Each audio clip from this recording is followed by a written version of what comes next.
Prosseguindo no Apocalipse, versículo por versículo, capítulo 16, versículo 7, o ponto 1 diz: o justo juízo de Deus. Vamos lembrar que nesse capítulo 16 tudo indica, estamos nos aproximando do fim da grande tribulação. O momento histórico contado aqui seriam os 7 últimos meses da grande tribulação. Ok? Você tem que ver os vídeos desde o capítulo 14 para poder entender por que desse tempo, 7 últimos meses. Então Deus está julgando a humanidade que está seguindo o anticristo. E o versículo 7 diz: e ouvi outro anjo do altar que dizia: na verdade, ó Senhor Deus Todo-Poderoso, verdadeiros e justos são os teus juízos. Nós sabemos que hoje a humanidade ela já está questionando o juízo de Deus, né? Quando a Bíblia Sagrada diz que o homossexualismo é pecado, né, e a humanidade não aceita que isso seja pecado, quer que isso seja considerado normal, eles já estão desafiando a justiça de Deus, estão dizendo que Deus não é justo quando ele afirma que essa prática é pecaminosa. Durante a grande tribulação, o anticristo ele vai questionar tudo, até a própria existência da Bíblia como livro. Bom, o comentário diz: a tradução corrigida diz que João ouviu outro altar falar. Parece que o outro anjo está falando, mas esta tradução não está correta. O texto grego diz: ouvi o altar clamar, né? Essa seria a tradução literal. A tradução na nossa Bíblia diz: e ouvi outro do altar, ou seja, parece outro anjo, mas na verdade a linguagem é diferente. Ouvi o altar clamar. É uma linguagem figurada, porque o altar retratado é o altar do incenso, como nós veremos. E já haviam sendo feitas orações nesse altar do incenso para que Deus desse fim ao reino do anticristo. Essas orações partem de quem? Parte de cristãos martirizados. Cristãos que não foram arrebatados, ficaram na grande tribulação e foram martirizados. Então, lendo novamente, a tradução corrigida diz que João ouviu outro do altar falar. Parece que outro anjo está falando, mas esta tradução não está correta. O texto grego diz: ouvi o altar clamar. É a tradução literal. Ou seja, não se trata de um anjo clamando, mas sim o altar do incenso é que está clamando, né? O altar do incenso está clamando. Esse clamor do altar representa as orações de todos os cristãos, de todo cristão, ou como o texto define, santos e porta-vozes, santos e profetas. Então, eu utilizei o significado, porta-voz, aqueles que são porta-voz de Deus. Santos e porta-vozes, que foram mortos pelo anticristo e clamavam debaixo do altar do incenso quando foi aberto o 5º selo. No 5º selo, eles oravam. Veja o que diz a oração.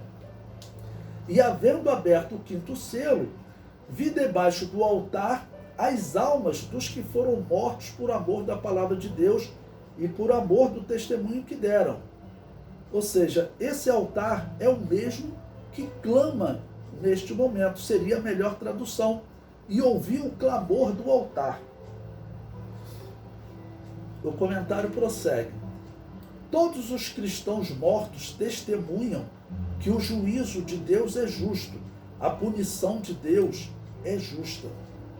O juízo de Deus cairá sobre o anticristo, sobre os ímpios e também sobre Israel.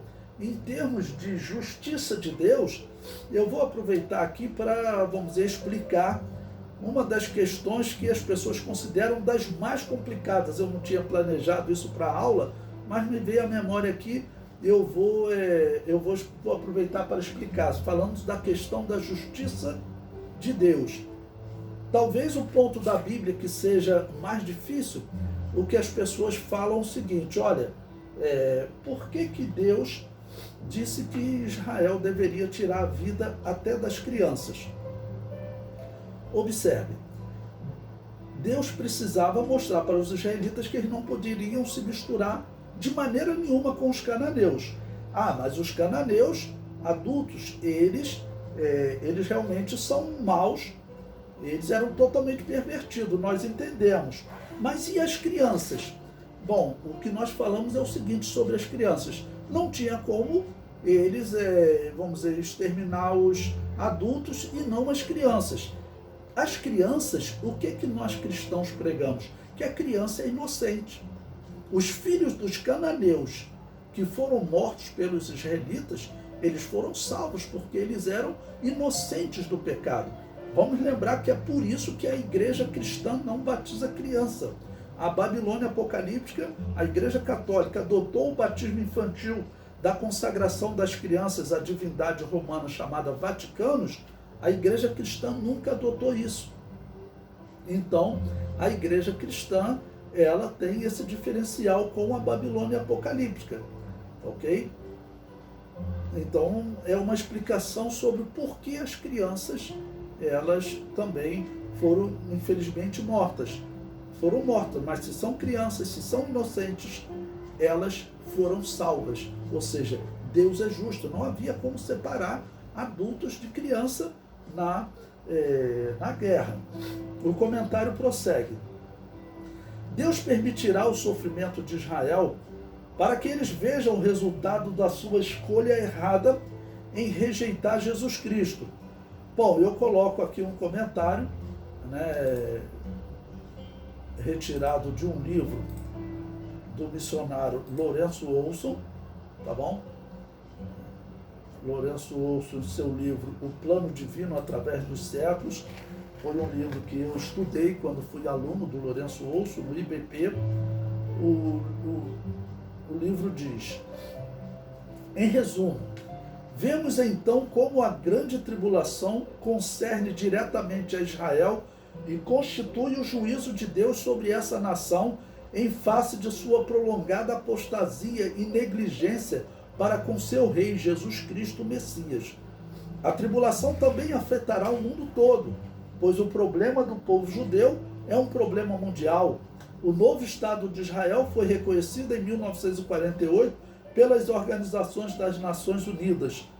Tendo Cristo como seu Messias e cabeça, Israel tornar-se-á a nação líder do mundo e não mais a, entre aspas, cauda. Então, extraído do livro O Plano Divino através dos Séculos, de Lourenço Olson, livro de 2001, publicado pela CPAD, edição de 2001, que é a 24ª edição desse livro. O comentário prossegue: ao profeta Jeremias, Deus falou das duas maldades do povo de Israel. Essas duas maldades se manifestarão nos dias da grande tribulação, quando fizerem aliança com o anticristo. Diz lá em Jeremias 2,13: porque o meu povo fez duas maldades. A mim me deixaram o manancial de águas vivas e cavaram cisternas rotas, que não retêm as águas, ou seja, cisternas rachadas, que não retêm as águas. Ou seja, trocaram Deus, o manancial de água viva, por cisternas vazias, cisternas rachadas, que não tem nada para eles. O fim da grande tribulação marca o fim da história de Israel como os lavradores maus. Jesus propôs-lhes uma parábola onde ensinava que Deus enviou o seu Filho para que os lavradores o respeitassem, mas eles decidiram matá-lo.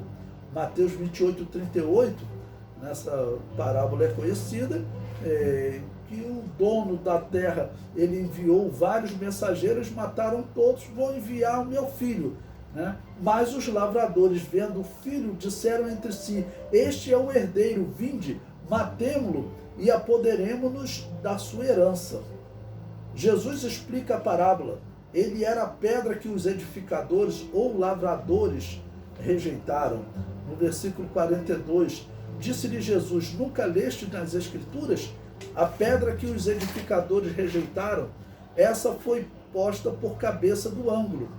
Pelo Senhor foi feito isto e é maravilhoso aos nossos olhos. Ou seja, os israelitas rejeitaram, mas Deus estabeleceu. Essa é a pedra principal, esse é o Messias. Versículo 43, portanto eu vos digo que o reino de Deus vos será tirado e será dado a uma nação que dê os seus frutos. Ou seja, neste momento Jesus Cristo falou que Israel deixaria de ser o povo de Deus, pelo menos por um momento. Durante a era da igreja, quem representa Deus aqui na terra é a igreja. A profecia diz que Israel voltará a se converter. Aqui nós estamos comentando, tratando o período da grande tribulação, quando Israel voltou a ser o povo de Deus. Deus voltou a lidar com Israel. O comentário prossegue. Israel rejeitou o Messias e o reino passou para a igreja. Mas eles não perderam o reino em definitivo, como prega a Babilônia apocalíptica. Eu coloquei isso aqui para esclarecer. Quando você fala que a igreja substituiu Israel, tem pessoas em grupos de debate na internet que eles falam que isso é um absurdo, isso é um antissemitismo. Isso não é antissemitismo. Antissemitismo era o que a Igreja Católica falava, dizendo que eles mereciam ser perseguidos por isso. E a Igreja Católica também pregava que Israel foi substituído em definitivo pela igreja. Não é o que a Igreja de Jesus prega. O que a Igreja de Jesus prega é: Israel foi substituído por um tempo. Que tempo é esse? A era da igreja, que é chamado do tempo dos gentios, ou dispensação da graça, ou dispensação do Espírito Santo. Ou nas 70 semanas de Daniel, ele é chamado de intervalo profético, um intervalo entre a semana 69 e a 70ª semana, interpretando assim a escatologia fica harmônica. Tá ok? Então, esse período a igreja diz, a igreja de Jesus diz, nós substituímos Israel. Se nós não substituímos Israel, então nós temos que ir para o judaísmo. Não? Mas, ao mesmo tempo, nós não pregamos o que a Babilônia apocalíptica prega. Ela prega que Israel foi substituído em definitivo. A igreja de Jesus prega que Israel foi substituído até o fim da era da igreja, que Jesus falou no versículo 14 de Mateus 24, no sermão profético. Depois que terminar a era da igreja, volta a contagem das 70 semanas, Deus volta a lidar com Israel. O comentário prossegue. O fim da grande tribulação marcará o momento que Israel, como edificador, reconhecerá a pedra de esquina, que é Jesus Cristo. Ou seja, eles rejeitaram como edificadores a pedra que os edificadores rejeitaram. Por que eles recebem esse título? Porque Deus confiou aos judeus as Escrituras e confiou a eles construir um reino de Deus aqui na terra. Deus enviaria um rei descendente de Davi. Eles não reconheceram, perderam essa oportunidade, rejeitaram o Messias. Isso estava profetizado no Antigo Testamento. Daniel profetizou que depois da semana 69 o Messias seria tirado, seria morto. Ou seja, claramente Daniel profetizou que os judeus matariam o Messias. Eles não reconheceram isso. Eles não reconhecem isso. Durante a grande tribulação, acabarão por reconhecer o trabalho das duas testemunhas, dos 144 mil, e esse momento final da grande tribulação, quando haverá, pela profecia, uma grande conversão.